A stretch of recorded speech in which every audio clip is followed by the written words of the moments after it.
Данный видеоролик не преследует цели задеть или оскорбить чьи-либо чувства. Ролик был создан исключительно в образовательных и познавательных целях. Берегите себя. Каждый чеченец, наверное, видел или слышал, как ингуши утверждают, что во время войны они чуть ли не спасли чеченский народ от неминуемой гибели. Речь идет о чеченских беженцах, которые нашли укрытие от бомбежек в Ингушетии. Как говорят ингуши, они отдавали свои дома чеченцам, а сами шли на войну. Конечно же, были ингуши, которые искренне приняли у себя дома потерявших кров беженцев из Чечни, и это видео не относится к ним. Они никогда об своей доблести не говорят, так как делали свои благие деяния ради Аллаха. Речь пойдет о тех гиенах, которые всячески ущемляли беженцев из Чечни, воровали гуманитарные продукты, занимались вымогательством и всякими бесстыдными делами, а сегодня утверждают, что они спасли чеченцев, также утверждают, что в их доме жило 25 человек и что их тявош умер на войне в Чечне. Начнем с одного репортажа.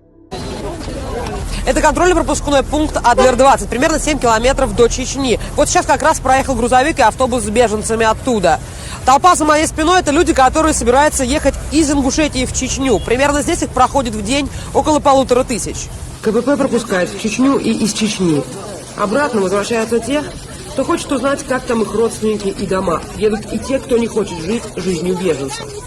Месяц побыли на квартире, заплатили. Вот сейчас деньги кончатся, едем обратно домой. В обе стороны выстраиваются длинные очереди, где можно стоять, например, день, чтобы показать паспорт, обычно с гербом СССР. Что мы делаем, это способствуем, чтобы они побольше проехали. Это стараемся на грузовые машины, хотя и не положено, стараемся грузить на грузовые машины и отправляем отсюда. Обычный разговор в этой очереди такой: как с нами все это получилось? Причем же вот этот народ, это бандиты. Видео про то, как незаконно задерживали чеченских беженцев.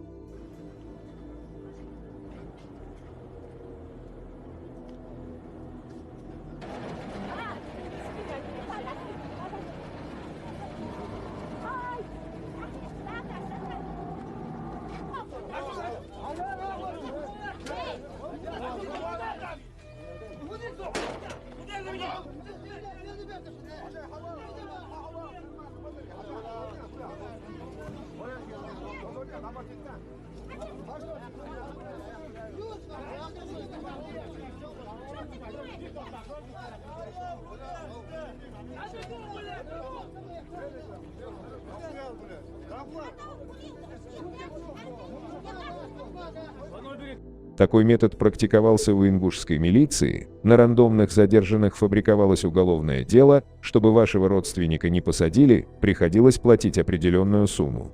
На данном видео просят беженцев, чтобы они не говорили, что платят деньги за жилье.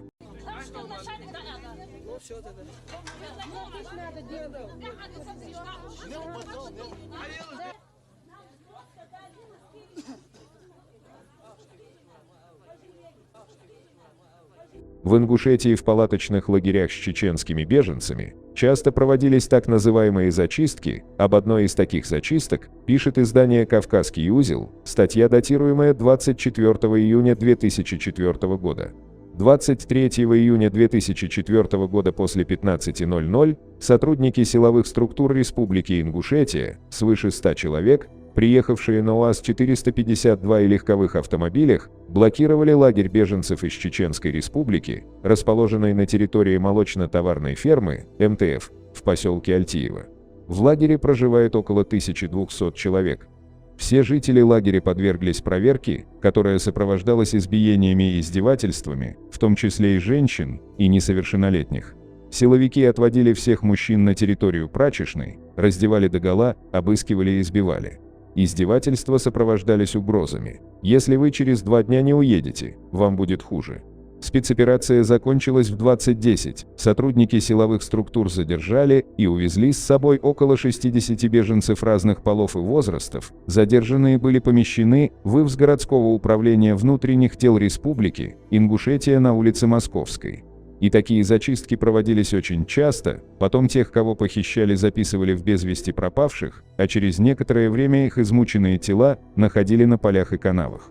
В палаточных лагерях часто отключали электричество и газ, зимой чаще, чем обычно.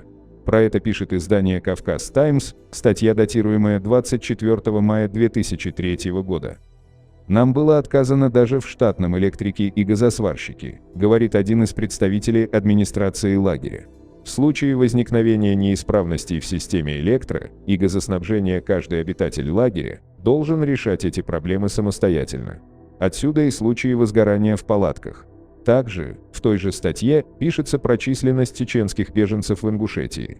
Всего по данным Чеченского комитета национального спасения, в республике Ингушетия расположено свыше 10 палаточных лагерей для вынужденных переселенцев из Чечни, в которых проживает около 25 тысяч человек. Всего, согласно официальным данным, в Ингушетии проживает 64 тысяч беженцев. Однако, по словам руководителя Чеченского комитета национального спасения, реальное количество превышает эту цифру в 2 раза. Как мы видим, чеченцы не шиковали, как это утверждают ингуши. Естественно, у ингуша созрел вопрос, почему чеченцы жили в Ингушетии, если они такие плохие.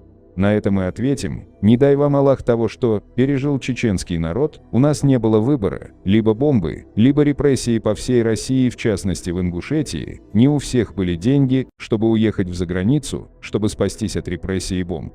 А теперь обращение к тем, кто видел или пережил репрессии в Ингушетии. Напишите свою историю в комментариях, также помогите распространить это видео.